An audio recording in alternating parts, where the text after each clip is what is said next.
नमस्ते बच्चों, my self Jaiswal sir. हम पढ़ रहे हैं class 12 physics chapter 2 electrostatic potential and capacitance. Electrostatic potential and capacitance.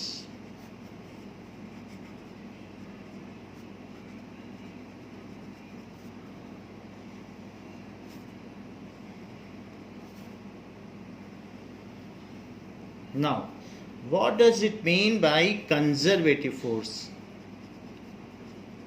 Conservative force.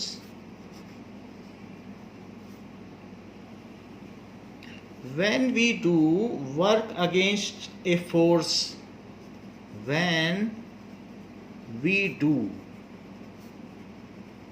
work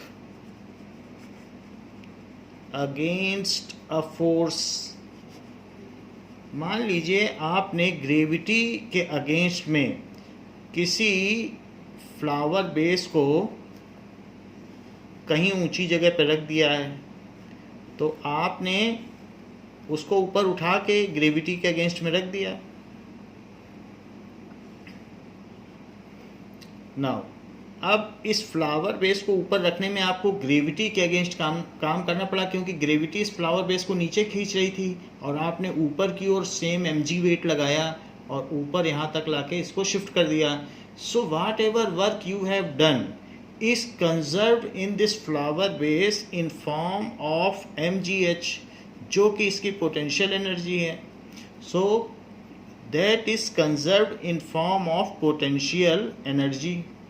तो हम यहाँ कह सकते हैं when we do work against a force and our work, हमारा वर्क वेस्ट ना हो, get conserved in form of potential energy,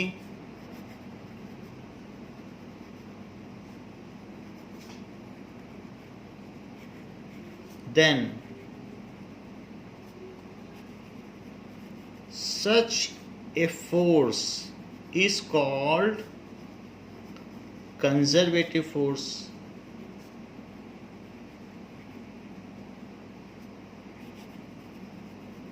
तो ग्रेविटेशनल फोर्स एक कंजर्वेटिव फोर्स है।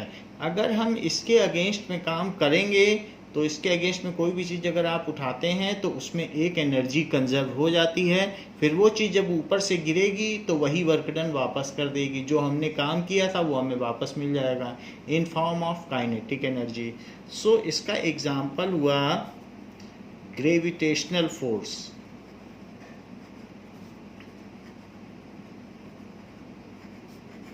इसी तरीके से अगर आप दो पॉजिटिव चार्ज को पास में लाएंगे, so you have to do some extra work against the electrostatic repulsion, and if you place some constraint then they can not escape. वो भागना तो चाहेंगे लेकिन चूंकि आपने कंस्ट्रेंट्स लगा दिए हैं so they can not escape, तो आपने फोर्स लगाया और इनको पास ले आए।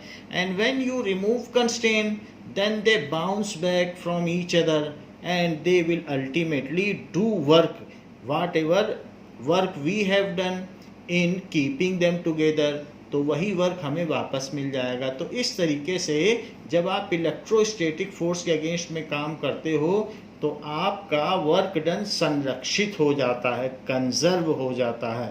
तो इस तरीके के फोर्स को कंजर्वेटिव फोर्स कहेंगे। आप पास लाओगे छोड़ोगे तो ये भाग जाएंगे। तो इस तरीके से इलेक्ट्रोस्टैटिक फोर्स भी कंजर्वेटिव हुआ।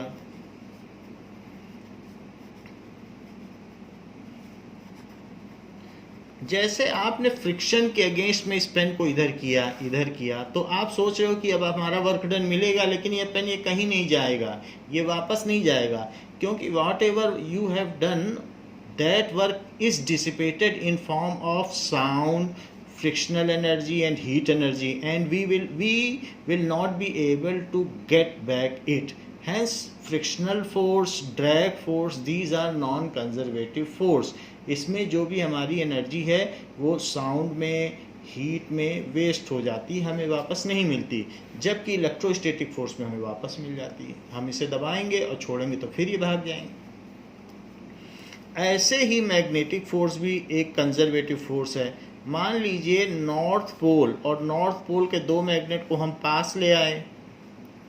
सो in this case this is conserved in form of energy, and when constraints are removed, मान लीजिए आपने इसको पास ले आए हैं और यहाँ पर कुछ न कुछ बाउंड्रीज लगा दी हैं, so these magnet will bounce back and whatever work you have done, the same amount of work they will do and return our energy। तो इस तरीके से मैग्नेटिक फोर्स भी एक कंजर्वेटिव फोर्स हुआ।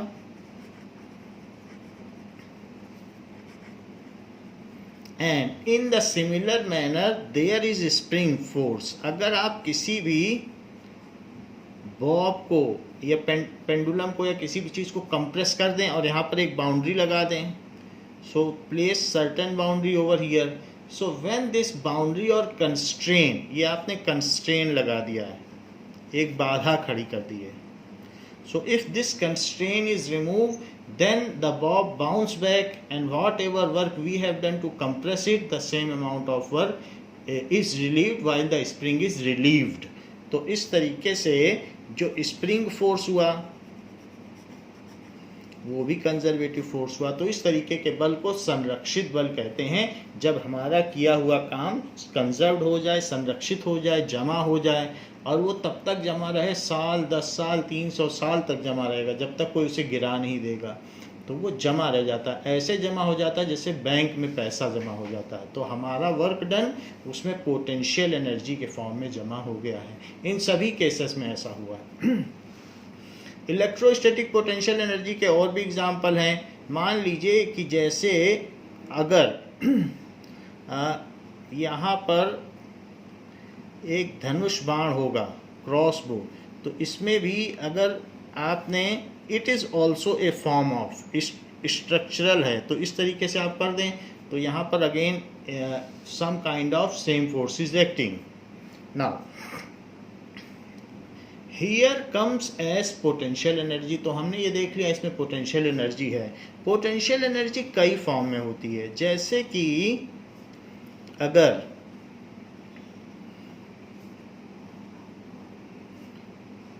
यहाँ पर भी हम देख सकते हैं कि अगर यहाँ पर पानी हायर लेवल पर है और ये लोअर लेवल पर है, सो ऐसे केस में इसके पास हाई पोटेंशियल एनर्जी है, क्योंकि mgh के हिसाब से देखेंगे तो हाइट ज़्यादा है, हाई पोटेंशियल एनर्जी है, और this is low potential energy है। तो हम ये कह सकते हैं कि water moves from high potential to low potential. Otherwise we can say that energy flows from higher potential to lower potential। So in this case water moves from higher potential to lower potential,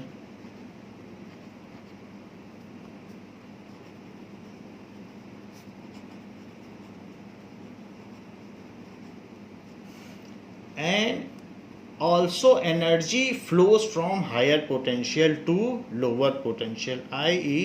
that is energy flows from higher potential to lower potential to lower potential। और ये कब तक होता रहेगा? Until the potential in both the beakers are equal। Until the potential in both beakers is same। जब तक दोनों equi potential ना हो जाएं, जब तक दोनों का वाटर पोटेंशियल सेम ना हो जाए, तब तक पानी बहता रहेगा और अंत में दोनों में सेम लेवल आ जाएगा।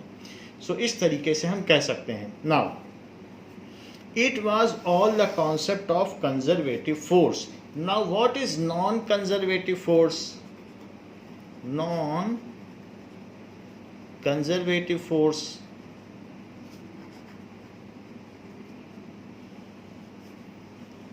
If we do work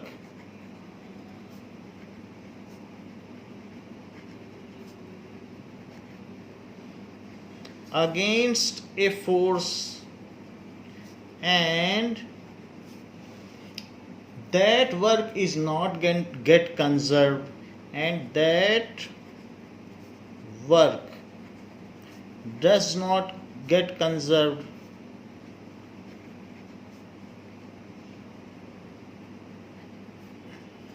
in some form of energy,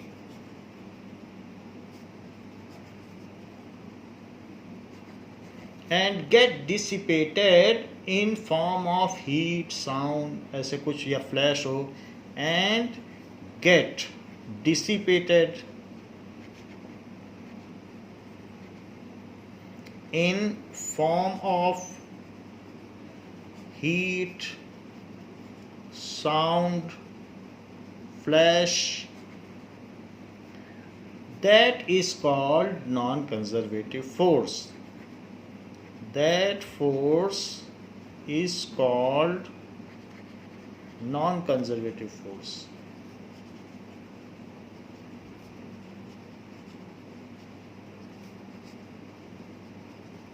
तो वो नॉन कंजर्वेटिव फोर्स है. इसका एग्जाम्पल क्या है? फ्रिक्शनल फोर्स, ड्रैग फोर्स, इस तरीके से जो भी फोर्सेस होते हैं, या विस्कस फोर्स जो डिफरेंट लेयर्स ऑफ लिक्विड के बीच में लगता है, viscous force. It is all non conservative force. Now we will come to the form of electrostatic potential energy. जैसे अभी हमने वाटर पोटेंशियल एनर्जी के बारे में जाना, जैसे हमने ग्रेविटेशनल पोटेंशियल एनर्जी के बारे में जाना, वैसे ही हम इलेक्ट्रोस्टैटिक पोटेंशियल एनर्जी के बारे में भी जानेंगे.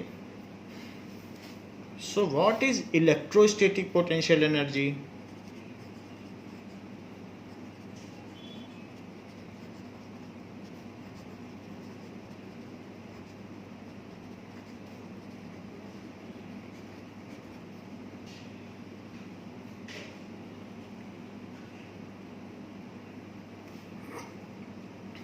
नाउ सो वर्क डन, जो भी हम वर्क डन करते हैं, so work done to bring, work done to bring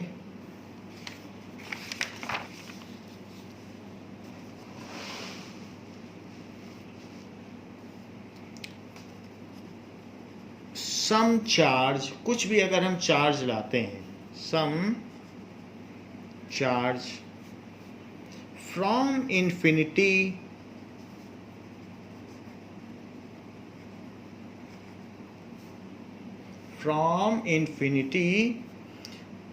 to a point, किसी पॉइंट पर हम लेके आ गए, in presence of electric field, इन presence of इलेक्ट्रिक फील्ड, हमने जो भी काम किया, is called electrostatic potential energy of that point.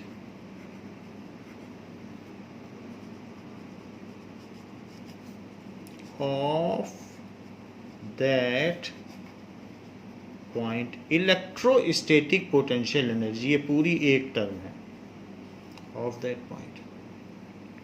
जैसे मान लीजिए हमारे पास एक चार्ज है, दैट इज कैपिटल क्यू, और हम इन्फिनिटी से कोई एक चार्ज इसके पास ला रहे हैं, एंड इन्फिनिटी से धीरे धीरे इसके पास चार्ज ला रहे हैं और यहाँ तक ले आए, इस पॉइंट तक. सो पी पॉइंट तक हम एक चार्ज ले आए, that charge is a positive charge, ये भी पॉजिटिव है, so that is a small q charge, तो हमको वर्क डन करना पड़ेगा। ऐसे केस में there is some work required, आपको फोर्स भी लगाना पड़ेगा और इन्फिनिटी से लाने में कुछ काम करना पड़ेगा, क्योंकि ये पॉजिटिव चार्ज इस पॉजिटिव चार्ज को रिपेल करेगा, तो आपको काम करना पड़ेगा, लेकिन ये जमा हो जाएगा और फिर जैसे ही यहाँ से हाथ हटाओगे फिर से भाग जाएगा और काइनेटिक एनर्जी के फॉर्म में आपको फिर से आपका काम मिल जाएगा वापस। तो जो भी आप काम करोगे जमा होता जाएगा और छोड़ने से फिर भागेगा। तो इस तरीके से work done in bringing any charge from infinity to a point in presence of electric field. अगर हमने यहाँ एक सोर्स चार्ज रख दिया तो इसकी चारों तरफ इलेक्ट्रिक फील्ड है अप टू इन्फिनिटी तक। So in presence of electric field, ये लिखा है, is called electrostatic potential energy of this point. यहाँ से यहाँ तक लाएंगे तो उसको कहेंगे electrostatic potential energy of this point, और उसको डिनोट करेंगे यूपी से, यूपी से डिनोट करेंगे, that is UP, P point की एनर्जी है। अच्छा, हर पॉइंट पे फोर्स अलग अलग है, वेरिंग फोर्स है। क्यों? क्योंकि जब ज़्यादा दूर है तो बड़े आराम से आ जाएगा चार्ज इन्फिनिटी से, लेकिन जैसे जैसे पास आएगा तो इतना रिपल्शन बढ़ जाएगा कि जरा सा भी पास लाने पर हमको बहुत सारा फोर्स लगाना पड़ेगा। तो यहाँ पर ये एक तरीके का वेरिएबल फोर्स है।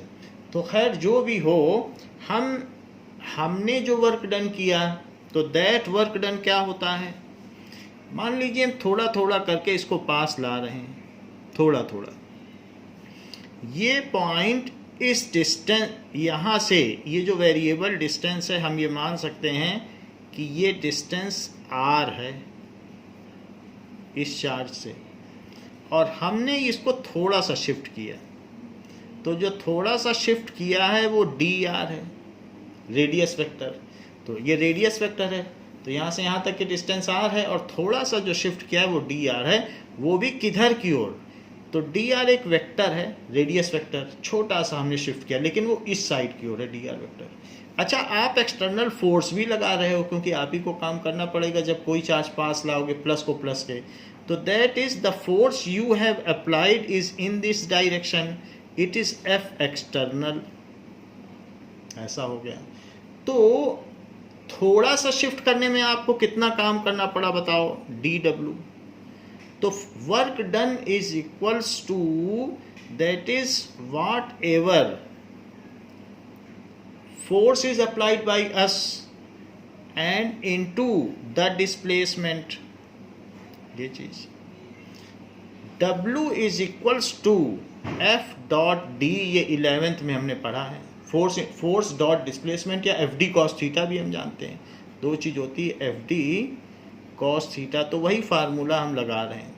थोड़े से डिस्प्लेसमेंट के लिए हम ये मान सकते हैं कि r डिस्टेंस पे ये पॉइंट है, तो इस पर यहाँ पर जो भी फोर्स थोड़ा सा डिस्प्लेसमेंट करेंगे तो इतने डिस्प्लेसमेंट के लिए फोर्स में कुछ खास फर्क नहीं पड़ेगा।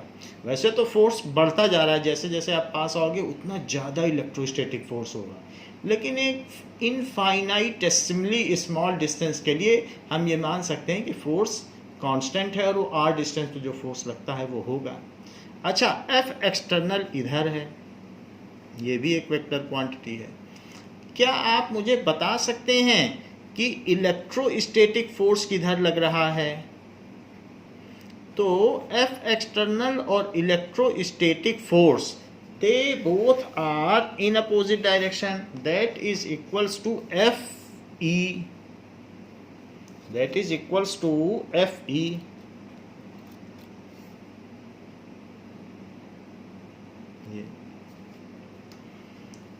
क्यों? क्योंकि इस चार्ज पर रिपल्सिव फोर्स दूर की ओर लग रहा है और आप वर्क इधर कर रहे हो, तो आपका लगाया हुआ बाहरी बल इस तरफ है, जबकि इसके ऊपर लगने वाला इलेक्ट्रोस्टैटिक फोर्स तो वो उस साइड है। तो दोनों अपोजिट हुए कि नहीं? इसका रिपल्सन है लेकिन फिर भी आप पास ला रहे हो, तो अपोजिट हुए, तो इस पर भी वेक्टर लगा दो। अब हम एक्सटर्नल फोर्स को तो मेजर नहीं कर सकते, लेकिन एक्सटर्नल फोर्स को इसके टर्म्स में तो लिख ही सकते हैं। तो हम इसकी जगह लिख देंगे, क्योंकि इसके लिए कूलम्स लॉ है, हम इसको निकाल भी सकते हैं। Now dw is this work done, तो टोटल वर्क डन क्या होगा, हम तो इन्फिनिटी से ला रहे हैं, तो इंटीग्रेट कर दो, छोटे छोटे वर्क डन जितने भी होंगे सबको जोड़ डालो, तो वो हमारा टोटल वर्क डन हो जाएगा इन्फिनिटी से r तक लाने में। So integrating both side,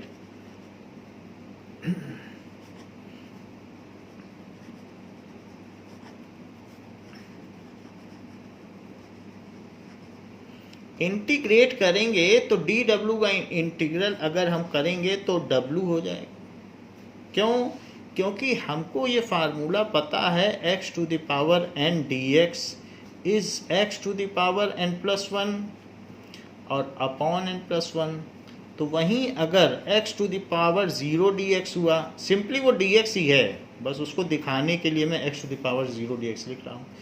it is equals to x to the power 0 plus 1 upon 0 plus 1, तो ये तो x ही हुआ, तो dx का इंटीग्रल हमेशा x होता है। So it is equals to, ये इसका भी इंटीग्रल कर दीजिए, f एक्सटर्नल डॉट dr, ऐसे कर दिया। तो यहाँ पर आप w लिख दें, और ये कहाँ से कहाँ तक लाए हैं बताइए, इन्फिनिटी से p तक लाए हैं, तो इन्फिनिटी से p लिखें यहाँ तक। सो ऐसा हो गया। अब हम इस f एक्सटर्नल की जगह माइनस एफ ई लिख दें, क्योंकि both the forces are opposite in direction, और एफ ई के लिए तो कूलम्स लॉ भी है, और डॉट डी आर, माइनस बाहर चला जाएगा, so it is equals to minus, और F E dot D R. अच्छा, एफ ई किधर है, एफ ई उस साइड है, क्यों? क्योंकि जो फोर्स इलेक्ट्रोस्टैटिक फोर्स है वो उधर लग रहा है, और आप ला रहे हो डी आर इधर, आप तो इधर शिफ्ट कर रहे हो ना, और इलेक्ट्रोस्टैटिक उधर है। तो बताओ इस डॉट का क्या मतलब होगा, 180 डिग्री, क्योंकि इलेक्ट्रोस्टैटिक और डी आर के बीच में जो चीज़ हो, तो इलेक्ट्रोस्टैटिक फोर्स उस डायरेक्शन में बाहर जाता हुआ और डी आर अंदर आता हुआ, आप तो अंदर ला रहे हो, तो इसलिए इन दोनों के बीच में F E D R cos 180 degree हो गया, क्योंकि बोथ आर अपोजिट, तो ये लिख दिया। दैट इज इक्वल्स टू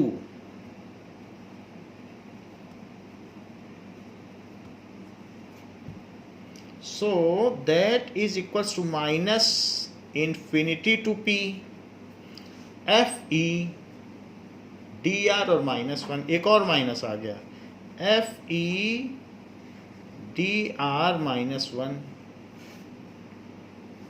ये चीज हो गई, ये माइनस कट गया, सो it is f e d r infinity से p, दोनों माइनस कट गए। लेकिन जरा सोचिए, अगर कोई भी चीज़ है और यहाँ से आप ला रहे हो यहाँ तक, तो यहाँ से यहाँ तक की डिस्टेंस अगर 4 है, 4 मीटर, और जो पास की डिस्टेंस है वो 3 मीटर है, तो और यही हम डी आर मान रहे हैं, डी आर, तो D r is final position और माइनस इनिशियल पोजीशन, फाइनल 3 है ना, और इनिशियल कितनी थी, क्योंकि आप तो यहाँ से लाए हो, हमेशा कोई भी जो डिस्टेंस होती है वो फाइनल माइनस इनिशियल होती है, तो ये निगेटिव आ जाएगी। लेकिन हमने तो जो वर्क डन किया है वो कैसा है, वो तो पॉजिटिव है, क्योंकि हमने तो एक्चुअल वर्क किया है, तो ये क्वांटिटी यहाँ निगेटिव आ रही है डी आर, तो इसलिए ये quantity F E D R एक निगेटिव आ रही है, यानी डी डब्ल्यू के लिए किसी भी वर्क के लिए, फिर उसका समेशन भी निगेटिव आ जाएगा, क्योंकि स्टेप वाइज इंटीग्रल का मतलब समेशन ही होता है। So as d r is negative and work done is positive, but our work done is positive, but our work done is positive, so we should put an additional negative sign so that it compensates the negative sign hidden in dr. उसमें तो negative sign है क्योंकि final minus initial करोगे तो कोई भी radius vector तो इसी सोर्स चार्ज से ही शुरू होगा। इन्फिनिटी का तो कोई अता पता होता नहीं कि कहाँ है इन्फिनिटी, तो यहीं से तो हम आर मेजर करेंगे। तो इसलिए आपको इसमें एक और साइन लगाना पड़ेगा। So we have to put additional negative sign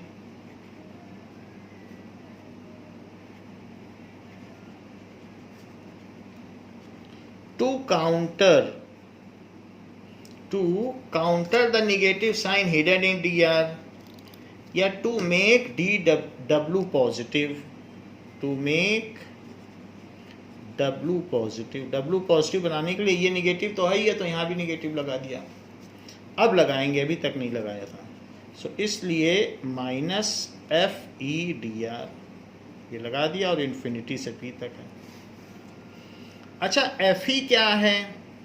so that is force. क्या होता है कि कैपिटल क्यू, स्मॉल क्यू और 1/4 pi epsilon naught into r square. R distance पर ही तो ये हैं। हमने जो डिस्टेंस ली है वो कहाँ पर है, ये देख लीजिए। आर डिस्टेंस पे डी आर है, आर डिस्टेंस है जहाँ पे डी आर था, तो आर डिस्टेंस पे कितना फोर्स होगा? Upon r square into d r. तो जो जो चीज़ें कांस्टेंट हैं उसको तो आप बाहर निकाल ही लें, माइनस और क्या क्या बाहर निकाल लें, capital Q, small Q upon 4 pi epsilon not, ये सब चीज़ें बाहर आ गई। अब अंदर क्या बचा? 1/r square d r, and this is from infinity to p, यहाँ तक है। सो ये चीज़ हमने कर दी। अब जरा देखिए, this is w। So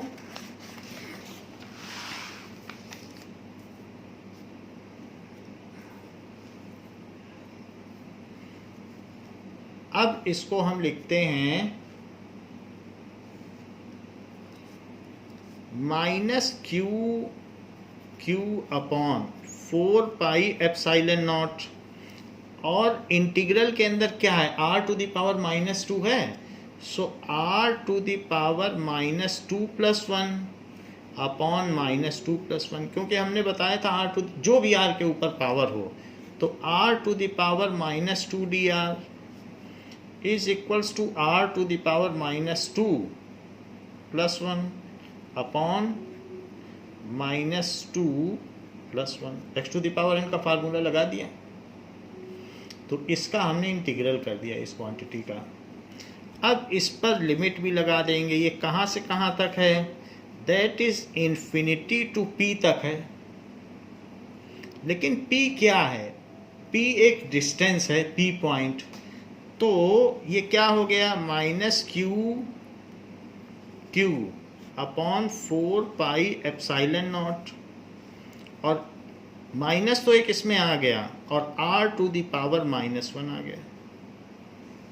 that is infinity to p।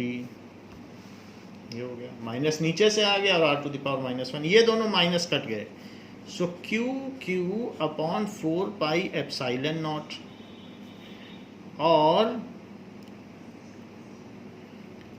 r to the power -1, क्योंकि ये माइनस इससे कट गया तो 1/r infinity to p। So q upon 4 pi epsilon not,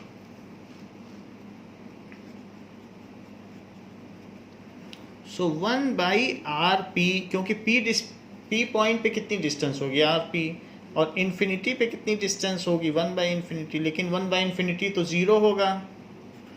तो वर्क डन क्या हुआ? वही पोटेंशियल एनर्जी के फॉर्म में संरक्षित हो गया, क्योंकि इन्फिनिटी से यदि हम किसी बिंदु तक किसी आवेश को विद्युत धारा विद्युत क्षेत्र की उपस्थिति में लाया जाए तो किया गया कार्य उसकी स्थितिज ऊर्जा के रूप में संरक्षित हो जाता है। सो इट इज Q/4πε0 और 1/Rp - 0। It is Q/4πε0 1/Rp। तो हमने एक फार्मूला इस्टेब्लिश कर लिया यूपी का कि किसी भी पॉइंट की पोटेंशियल एनर्जी क्या होगी। सो पोटेंशियल एनर्जी ऑफ ए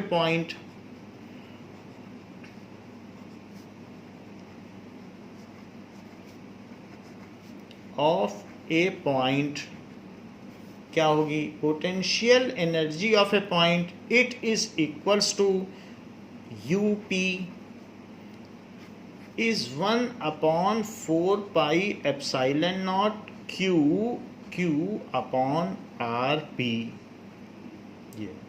ये हमारा फार्मूला हो गया किसी पॉइंट की पोटेंशियल एनर्जी।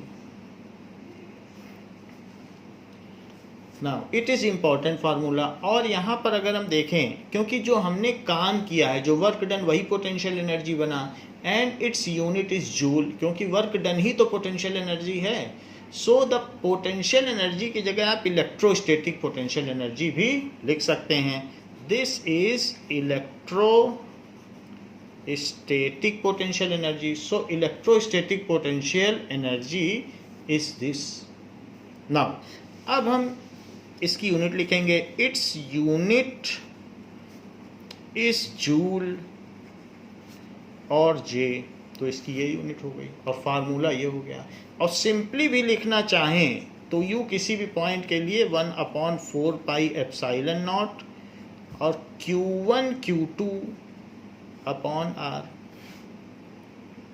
R डिस्टेंस पे अगर दो चार्ज हों, जैसे कि अगर मान लीजिए सबसे पहले हम एक सिंगल चार्ज को प्लेस करें, तो सिंगल चार्ज को जब आप प्लेस करोगे यहाँ पर, यहाँ कुछ भी नहीं है, कोई चार्ज नहीं, तो आपको कोई काम भी नहीं करना पड़ेगा, फील्ड ही नहीं है। सिंगल चार्ज को यहाँ पर ला के रख दीजिए Q1, तो आप घुमाते रहिए, कहीं कोई काम ही नहीं करना पड़ेगा क्योंकि आसपास कोई चार्ज नहीं है। अब दूसरे चार्ज को इन्फिनिटी से इसके पास लाइए, ये तो Q1 है, तो दूसरे चार्ज को अगर यहाँ इन्फिनिटी से लाओगे, इन्फिनिटी से धीरे धीरे करके ले आइए। तो ऐसे करने पे इनके बीच की डिस्टेंस कितनी है? अगर इनके बीच की डिस्टेंस r है, तो ये जो सिस्टम है, सिस्टम ऑफ टू चार्जेस, तो उसकी टोटल पोटेंशियल एनर्जी क्या हो जाएगी?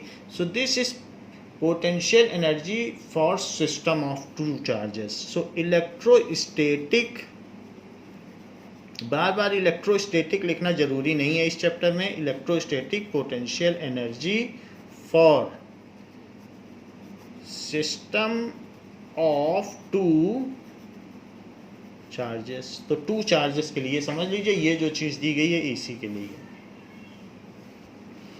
अब जरा देखें what is electrostatic potential energy difference. अब एक नई टर्म कॉइन हो गई, इलेक्ट्रोस्टैटिक पोटेंशियल एनर्जी डिफरेंस। क्योंकि हर कोई इन्फिनिटी से कहीं चार्ज नहीं ला सकता, तो हम एक चार्ज को यहाँ से यहाँ मूव कर सकते हैं, यहाँ से यहाँ मूव कर सकते हैं, यहाँ से यहाँ मूव कर सकते हैं, एक पॉइंट से दूसरे पॉइंट मूव कर सकते हैं। So work done in moving any charge, कोई भी चार्ज जो आपके पास है, Q1 या Q2 आप ला रहे हो, Q2 ले आओ, any charge, work done in moving any charge from one point to other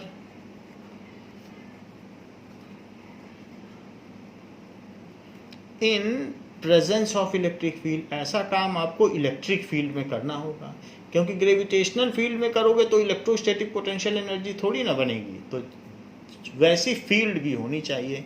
in presence of electric field is called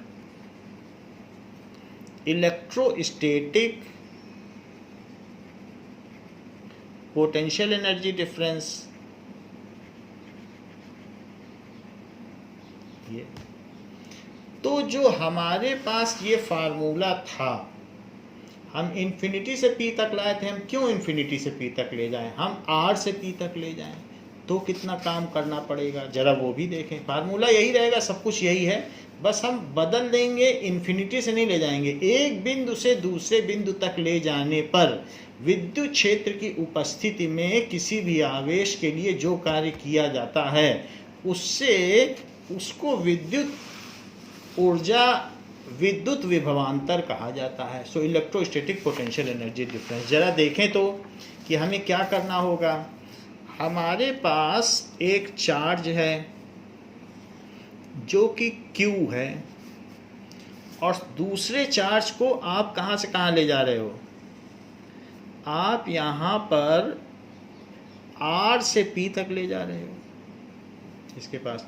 तो यहाँ से यहाँ की डिस्टेंस कुछ होगी, वो होगी R,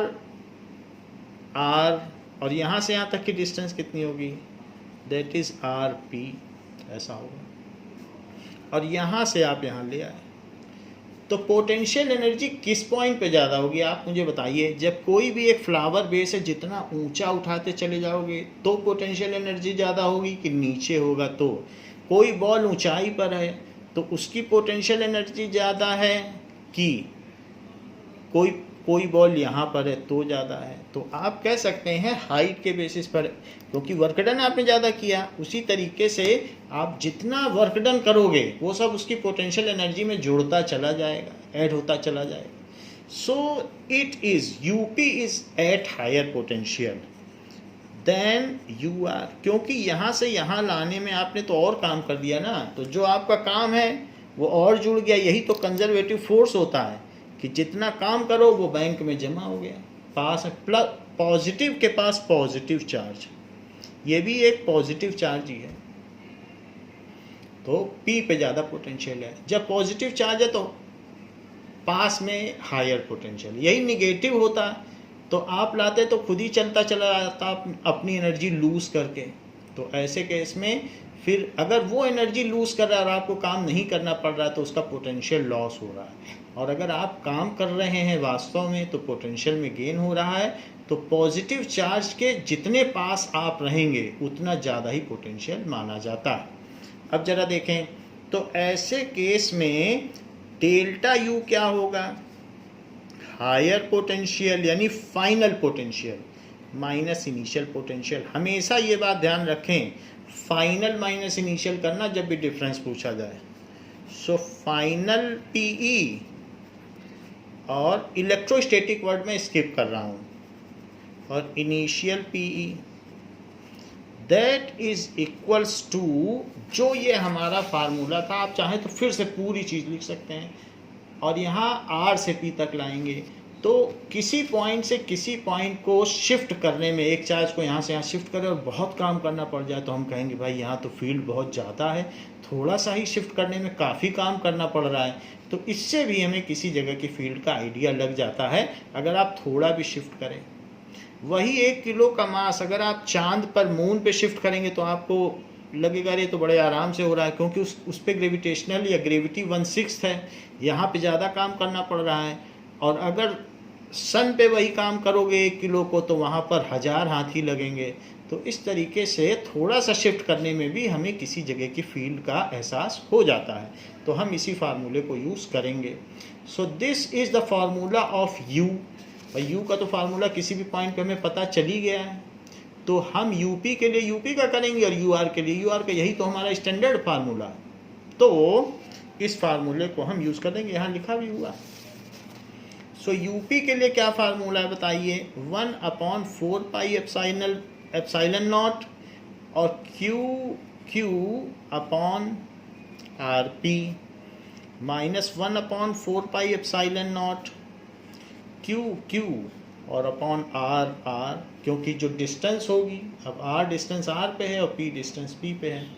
So this is 1/4 pi epsilon naught QQ 1/RP minus 1/RR. तो ये फार्मूला बन गया, दैट इज डेल्टा यू. अगर किसी चीज को any charge shift from one point to other, then whatever is the work done is called its electrostatic potential energy. तो उसको इलेक्ट्रोस्टैटिक पोटेंशियल एनर्जी कहेंगे. तो इसका जनरल फार्मूला क्या है? अगर मान लीजिए डेल्टा यू है और उसको 1 से 2 की ओर शिफ्ट किया जाता है, so that is 1/4 pi epsilon not Q Q. तो 2 पे शिफ्ट किया है, फाइनल पॉइंट पहले लिखा जाएगा 1/R1 फाइनल माइनस इनिशियल. यहाँ पर भी वही किया है, फाइनल लिखा है पहले कि नहीं, फाइनल माइनस इनिशियल. और अगर कोई कुछ भी न दे, सिर्फ डेल्टा यू कहे, तो 1/4 pi epsilon not Q Q 1/RF minus 1/RI. इस तरीके से भी आप इस्तेमाल कर सकते हैं. तो ये याद रहेगा कि हमेशा फाइनल माइनस इनिशियल करना है. तो फाइनल पर जो भी चीज़ है that is equals to potential energy हो जाएगी उस जगह की. नाउ क्योंकि आरपी कम होगा, आरपी की यहाँ पर आप देख लो आरपी पास है, तो अगर डिनोमिनेटर छोटा है तो ये वैल्यू बड़ी है, और डिनोमिनेटर बड़ा है, आर आर ज़्यादा है ना, वो दूर पॉइंट है, तो ये वैल्यू छोटी है, तो बड़ी वैल्यू माइनस छोटी वैल्यू, तो ये पॉजिटिव आया. तो इसका मतलब है कि आपने वर्क डन किया है. डेल्टा यू यानी पॉजिटिव वर्क डन हुआ है, तो पोटेंशियल एनर्जी में बढ़त हुई है. So work, if you do work done then always potential energy increases. और ये चीज़ पॉजिटिव आई है. क्यों आई है? क्योंकि आरपी छोटा है और आर आर बड़ा है. तो डिनोमिनेटर छोटा होने से बात बड़ी हो गई और ये छोटी हो गई. सो दिस इज, हमने 2 चीज़ें सीख ली. कौन कौन सी? एक इलेक्ट्रोस्टैटिक पोटेंशियल एनर्जी, और दूसरी कौन सी सीख ली? That is electrostatic potential energy difference. तो ये फार्मूला भी काम का है. एक बिंदु से दूसरे बिंदु तक किसी भी आवेश को ले जाने में जितना कार्य किया जाता है, वह उन दोनों बिंदुओं के बीच का इस विद्युत स्थितिज ऊर्जा अंतर कहलाता है. Now we will see the third term. वो कौन सी है? That is electrostatic potential. अब एनर्जी की बात नहीं करेंगे, सिर्फ पोटेंशियल. ये तीसरा कॉइंड टर्म है, इलेक्ट्रोस्टैटिक पोटेंशियल. ऐसा कुछ हमने 10th में भी पढ़ा था, तो उसी चीज़ का ये रिकैपिटुलेशन है. सो electrostatic potential, work done in bringing unit positive charge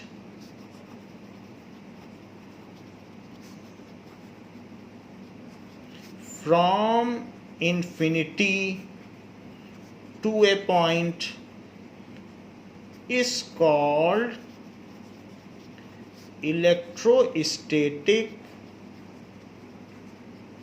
potential of that point.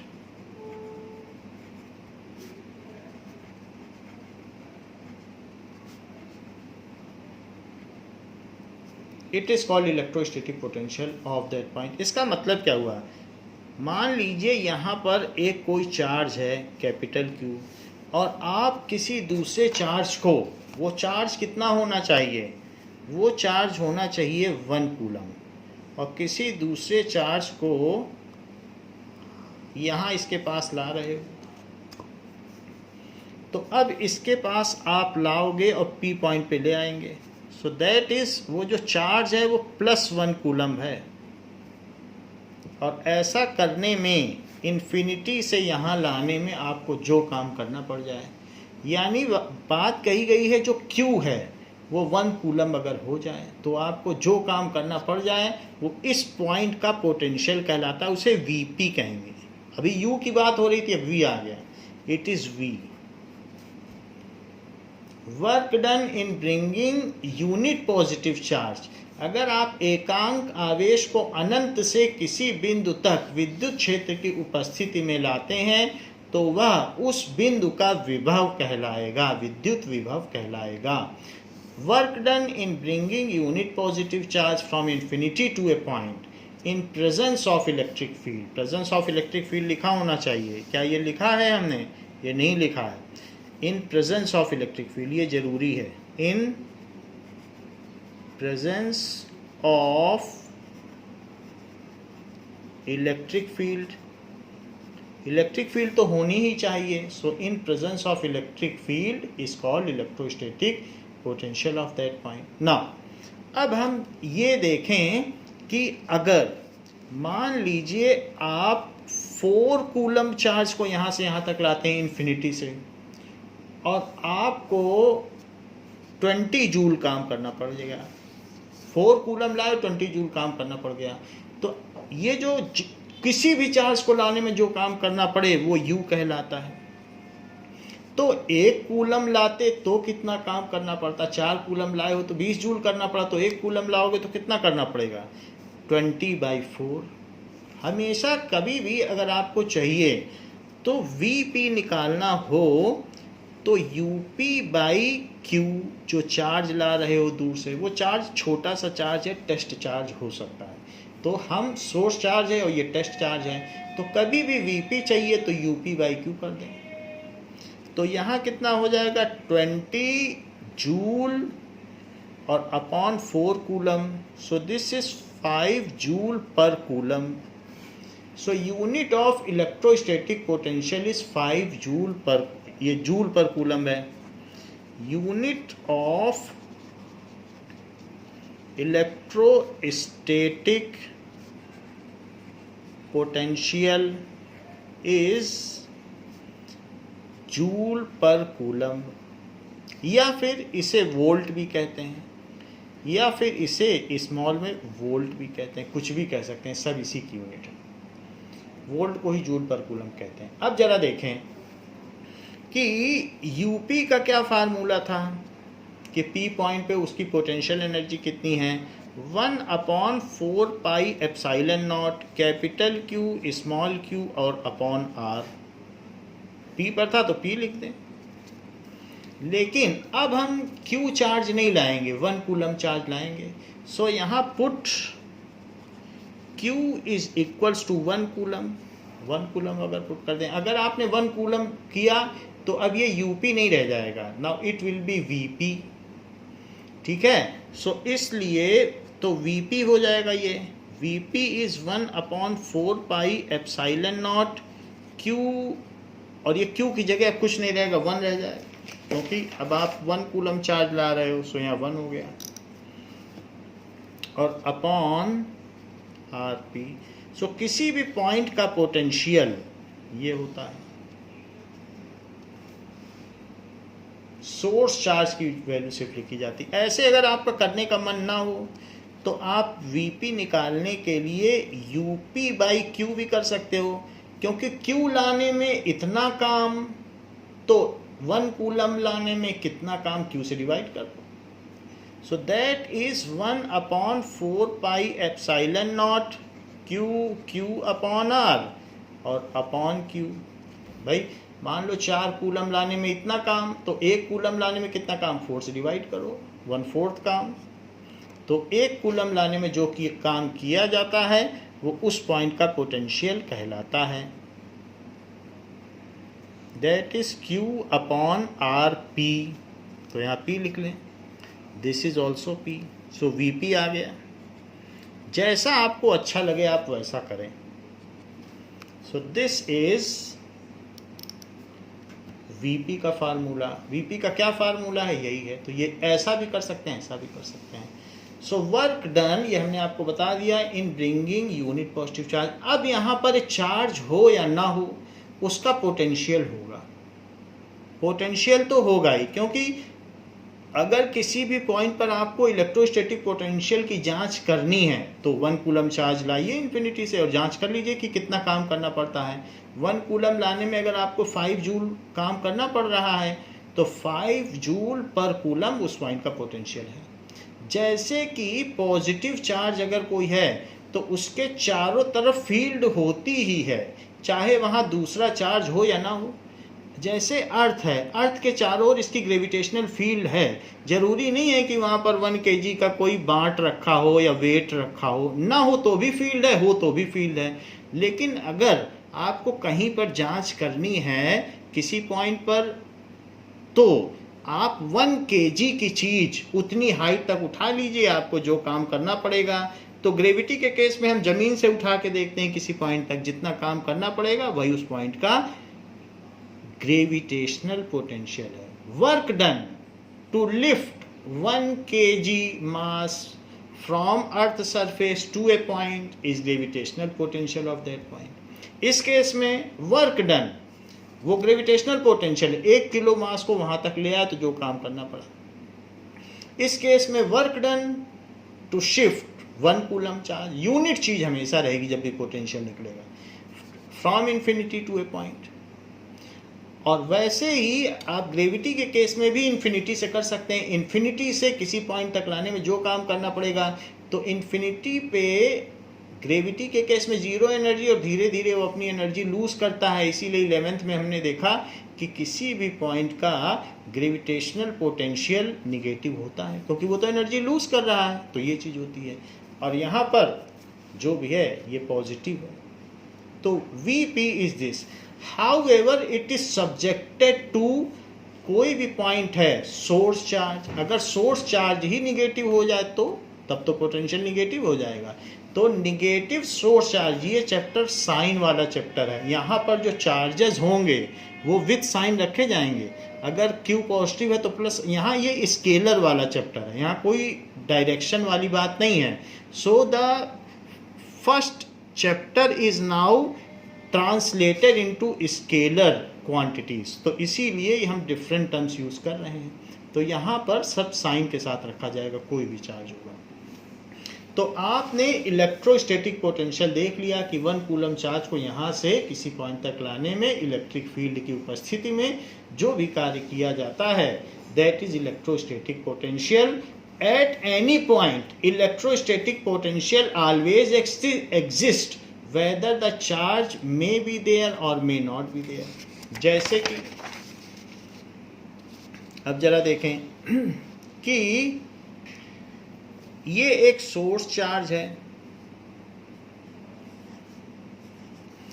और इन्फिनिटी से कोई चीज इसकी तरफ लाई जा रही है, ये तो आपको ये मुझे बताना है कि +1 कूलम चार्ज लाएंगे तो इस पॉइंट P का पोटेंशियल ज़्यादा होगा कि +2 कूलम लाएंगे तो पोटेंशियल ज़्यादा होगा, ये आपको बताना है। सो when the potential will be more, when the electrostatic potential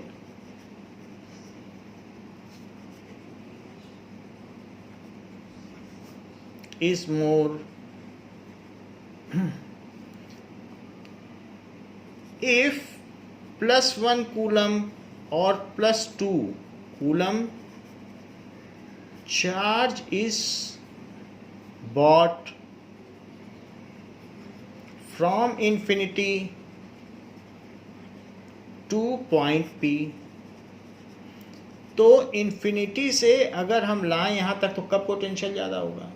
दोनों ही केस में पोटेंशियल सेम होगा, क्योंकि आप 1 लीटर दूध लो, 2 लीटर दूध लो, 10 लीटर दूध लो, उससे दूध का रेट थोड़ी ना बदल जाएगा।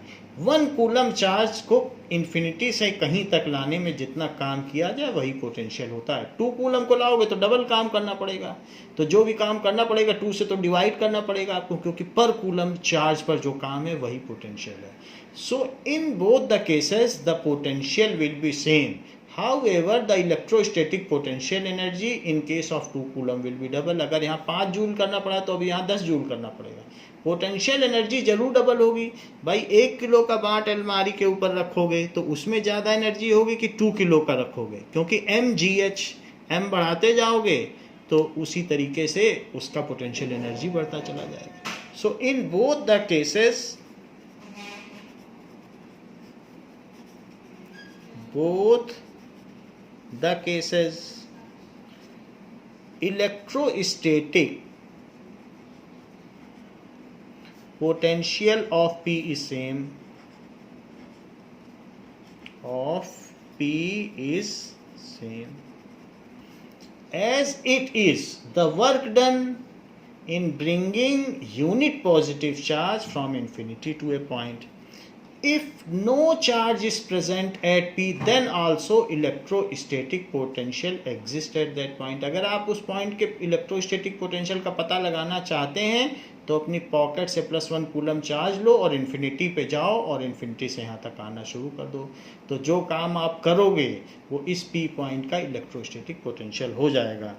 If at P there is no charge, कोई चार्ज ही ना हो, जैसे अर्थ के आसपास कोई मास ना हो, तो क्या उसकी ग्रेविटेशनल फील्ड नहीं होगी? फील्ड तो होगी। मास होगा तो उसका इफेक्ट दिख जाएगा। There is no charge, then also there is electrostatic potential at P। तो P पॉइंट पर इलेक्ट्रोस्टैटिक पोटेंशियल की वैल्यू फिक्स है, चाहे 10 कूलम रख लो, 20 कूलम रख लो, कुछ भी रख लो या कुछ भी ना रखो, इसका पोटेंशियल जो है वही है। ये रेट है, ये वो वैल्यू है कि +1 कूलम चार्ज को लाने में कितना काम किया गया। फिर अगर आप 10 कूलम रखोगे तो 10 से मल्टीप्लाई करना पड़ेगा। So is then also there is electrostatic potential at P। ये बात हो गई। सो V क्या होता है? V is equals to 1/4πε0 source charge. Source charge को चाहे तो आप कैपिटल Q लिख दो अपॉन R, सोर्स चार्ज से जितनी डिस्टेंस हो। So Q is with sign, Q is with sign, sign के साथ होगा। मान लीजिए कि अगर निगेटिव चार्ज है सोर्स चार्ज -Q है, तो +1 कूलम चार्ज को अगर यहां तक आप लाते हैं इन्फिनिटी से, सो +1 कूलम चार्ज को अगर आप ला रहे हैं इन्फिनिटी से, तो आपको काम नहीं करना पड़ेगा, वो तो इलेक्ट्रोस्टैटिक फोर्स खुद कर देगा। बल्कि ऐसे केस में तो वो अपना पोटेंशियल और लूज ही कर देगा, क्योंकि वो तो खुद ही खींच ले रहा है। तो ऐसे अर्थ अगर किसी चीज़ को खींच रही है अपनी तरफ, तो उसका तो पोटेंशियल लॉस हो रहा है, उसकी काइनेटिक एनर्जी बढ़ रही है। तो पोटेंशियल लॉस होता है जब कंजर्वेटिव फोर्स खुद काम करते हैं। जैसे अर्थ पे कोई चीज़ गिर रही है तो उसका पोटेंशियल लॉस है और काइनेटिक एनर्जी में बढ़त है। सो इन दिस केस अगर इस पॉइंट P का पोटेंशियल निकाला जाए तो 1/4πε0 -Q upon RP। So the potential near by A negative charge is negative, electrostatic potential, क्योंकि काम करना नहीं पड़ा ना, वर्क डन हम कर ही नहीं रहे हैं, तो फिर कैसे पॉजिटिव होगा? वर्क डन जो होता है यूनिट कूलम चार्ज पे वही इलेक्ट्रोस्टैटिक पोटेंशियल है। वर्क डन तो हमें मिल रहा है। Potential near negative charge is negative. अच्छा, मान लीजिए इन्फिनिटी से यहाँ तक आया कोई चीज़ R तक, तो उसने 4 जूल एनर्जी रिलीज कर दी। लेकिन वही चीज़ अगर इन्फिनिटी से P तक आएगा तो 6 जूल एनर्जी का लॉस हो जाएगा उसको। तो बताओ ये VR हायर पोटेंशियल पर है कि VP? तो निगेटिव में जितनी दूर है उतना ही अच्छा है। कोई 10 मंजिल से अगर एक एप्पल गिर रहा है तो वहाँ उसके ऊपर ज़्यादा पोटेंशियल है कि जब दूसरी मंजिल तक गिरते गिरते पहुँच जाए तब, तो 10वीं मंजिल पे ज़्यादा होगा, क्योंकि लॉस हो रहा है लगातार। तो ऐसे केस में for a negative charge farther the distance more is the electrostatic potential. अभी तो 4 ही का लॉस किया है और यहाँ तो और गंवा बैठा। तो इस तरीके से for a negative charge, for a negative source charge,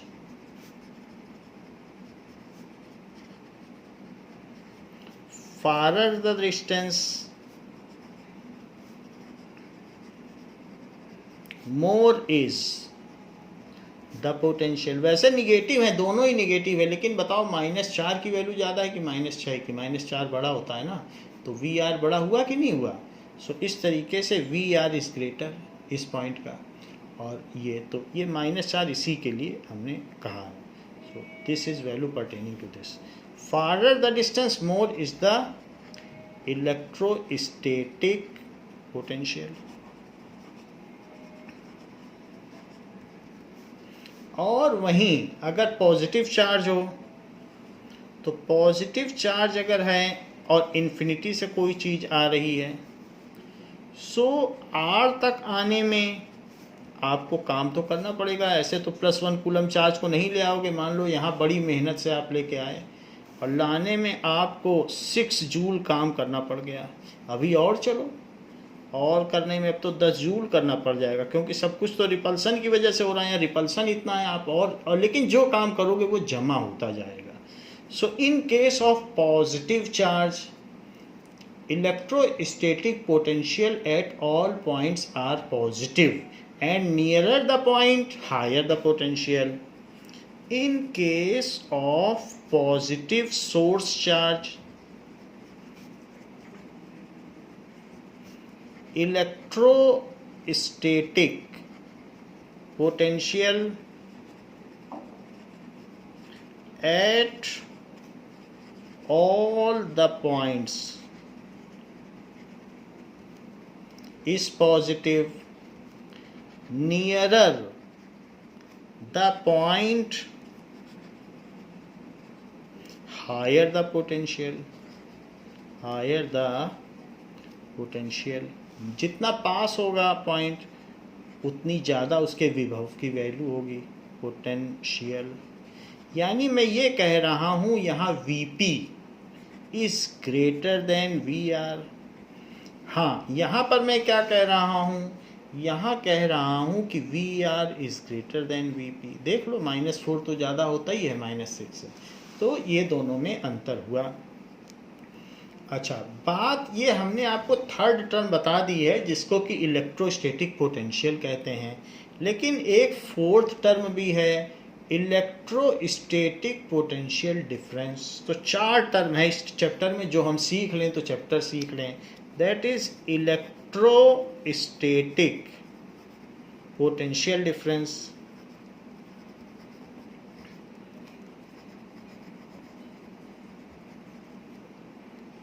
that is equals to delta V, work done in shifting unit positive charge। Potential की बात है तो unit positive charge, potential energy की बात है तो Q चार्ज या any charge. So work done in shifting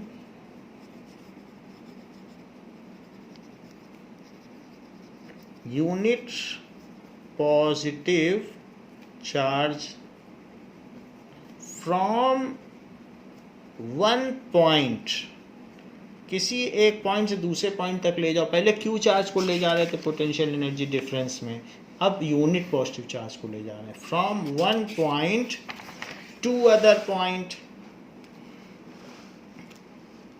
to other point in presence of electric field. ये चीज छूटनी नहीं चाहिए, in presence of electric field is called electrostatic potential difference. एक है पोटेंशियल एनर्जी डिफरेंस और एक है पोटेंशियल डिफरेंस।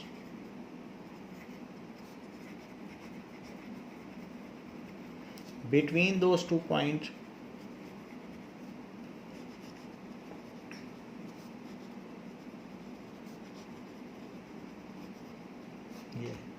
कहा गया है कि मान लीजिए एक सोर्स चार्ज है और हम +1 कूलम चार्ज को इस पॉइंट से इस पॉइंट तक ले आए, R से P तक +1 कूलम चार्ज को ले आए। तो work done in shifting unit positive charge, इसमें आपको जितना काम करना पड़ा है वही इन दोनों पॉइंट्स के बीच का पोटेंशियल डिफरेंस होगा। चूंकि +1 चार्ज है तो इसे वीपी बोला जाएगा, वीआर बोला जाएगा और इसे वीपी। बताओ कौन सा पॉइंट हायर पोटेंशियल पर है। So delta V is equals to final point और माइनस इनिशियल पॉइंट। हमेशा फाइनल माइनस इनिशियल करें कुछ भी हो। सो आपको पता चल जाएगा कि उसमें पोटेंशियल का लॉस हुआ है या पोटेंशियल का गेन हुआ है। So that is UP minus VP minus V R. तो +1 कूलम काम करने में जो भी हुआ है यही कहा जाएगा। अब जो भी डिस्टेंस हो वो डिस्टेंस ली जा सकती है या कुछ भी लिया जा सकता है। And its unit is also in joule पर कूलम। मान लो ऐसा करने में आपको 2 जूल काम करना पड़ा है, तो 2 जूल काम करना पड़ा है तो 1 कूलम को लाने में, तो दिस इज 2 जूल पर कूलम। वीपी और वीआर के बीच का पोटेंशियल डिफरेंस हुआ। 1 कूलम को ले जाइए कहीं से कहीं तक सोर्स चार्ज की उपस्थिति में या इलेक्ट्रिक फील्ड की प्रेजेंस में, then whatever work is done is called electrostatic potential difference between those 2 points. अब जरा देख लें कि जो डेल्टा वी है वो और कुछ नहीं है, वो यूपी बाई क्यू। मान लो क्यू चार्ज ले जाते तो ये काम करना पड़ता, क्योंकि ये यूपी बाई क्यू होता है। क्यू चार्ज ले जाते तो इतना काम, तो 1 चार्ज ले जाने में कितना काम। So this is UP minus U R by Q. तो डेल्टा वी ए। तो इस तरीके से भी आप समझ सकते हैं। तो हम लोगों ने 4 चीजें देखी इस चैप्टर के। जो मेन 4 चीजें हैं that is electrostatic potential energy. तो any charge from infinity to a point.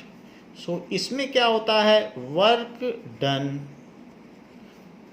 To move, ये तो सभी में रहेगा। यहां लिखा जाएगा any charge from infinity to a point, ये चीज है। और दूसरी चीज है इलेक्ट्रोस्टैटिक पोटेंशियल एनर्जी डिफरेंस, तो भी यही चीज है। Any charge from P to R, 1 point to other, या R to P। इसमें इन्फिनिटी से नहीं ले जाया जाता कहीं से कहीं, क्योंकि इन्फिनिटी कौन जाएगा और किसे पता कहाँ इन्फिनिटी है। तीसरी चीज है इलेक्ट्रोस्टैटिक पोटेंशियल, सिर्फ potential. So work done to move, यहां कुछ नहीं है, सिर्फ इलेक्ट्रोस्टैटिक पोटेंशियल है। So to move, work done to move तो सभी में है। Unit positive charge from infinity to a point. और चौथी चीज क्या है, electrostatic potential difference. Energy word हट गया, इन दोनों में एनर्जी वर्ड नहीं, सिर्फ पोटेंशियल है।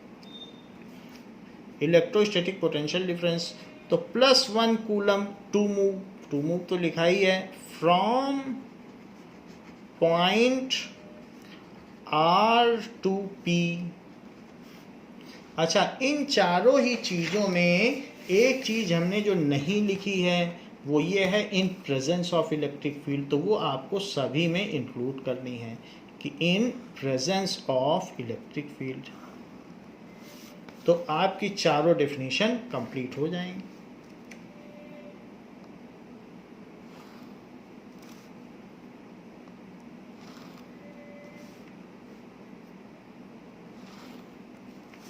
ना, तो ये हमने आपको बता दी कि this is the master definition, ये आपको ध्यान रखनी है।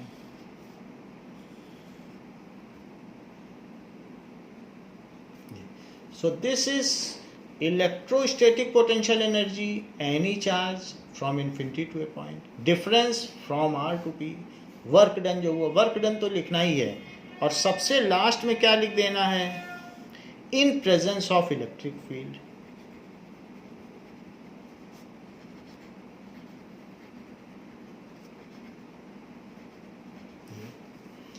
इन दोनों की यूनिट जूल है और इन दोनों की यूनिट जूल पर कूलम है। जूल पर कूलम को वोल्ट भी कहते हैं, तो वोल्ट भी कही जा सकती है। तो ये चार चीजें हमने देखी। नेक्स्ट क्लास में हम लोग ये देखेंगे कि इलेक्ट्रोस्टैटिक पोटेंशियल जो कि V is equals to 1/4 pi epsilon naught Q by R है, इसको कैसे डिराइव करेंगे। What is the method to derive this formula, इसको डिराइवेशन कैसे करेंगे। सो इसका डिडक्शन नेक्स्ट क्लास में देखा जाएगा। इस क्लास के लिए बच्चों इतना ही। Thank you.